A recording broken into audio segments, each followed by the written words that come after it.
อัปเดตสภาพอากาศประเทศลาวประจำวันที่ 12 ธันวาคม 2025อยู่ในทั่วทุกภาคของประเทศลาวนี่อากาศจะอุ่นขึ้นเล็กน้อยเนาะอุ่นขึ้นจากมื้อก่อนเล็กน้อยประมาณ 1-2 องศาทางภาคเหนือนี่จะมีฝนตกเด้อมาเบิ่งทางภาคเหนืออุณหภูมิเที่ยงคืนหาเช้าอยู่ที่ 14-17 องศาตอนเที่ยงอยู่ที่ 20-22 องศาอยู่ทางตอนใต้ของสยามบุรีนี่อากาศจะอุ่นขึ้นเล็กน้อยเกือบเทียบเท่ากับภาคกลางเนาะ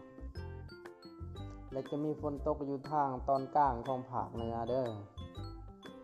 โดยเฉพาะในหลวงพระบางอุดมไซตอนเหนือของแขวงสยามบุรีและก็ตกเขตภาคตะวันออกเช่นว่าหัวพันเชียงขวางจะมีฝนตกมาเบิ่งทางภาคกลางในอุณหภูมิเที่ยงคืนหาเช้าอยู่ที่ 19-21 องศาแขวงบุรีคำไส้จะหนาวตื่มอีกเนาะอุณหภูมิอยู่ที่ 14-17 องศา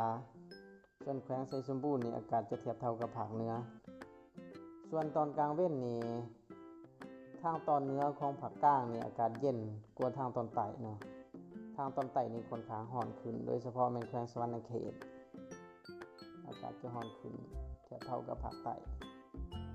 มาเบิ่งทางภาคใต้อุณหภูมิเที่ยงคืนหาเช้าอยู่ที่ 19-22 องศาถือว่าอุ่นขึ้นเล็กน้อยเนาะประมาณ 1-2 องศาอุ่นขึ้นจากมื้อก่อนตอนเที่ยงนี่จะอยู่ที่ 28-31 องศาเขตบากซองกระลุ่มดักจึ้งโตยสมวยอากาศอุ่นขึ้นเล็กน้อยจากมื้อก่อนเนาะอุ่นขึ้นประมาณ 1-2 องศาตอนเที่ยงคืนหาเช้าอยู่ที่ 17-19 องศา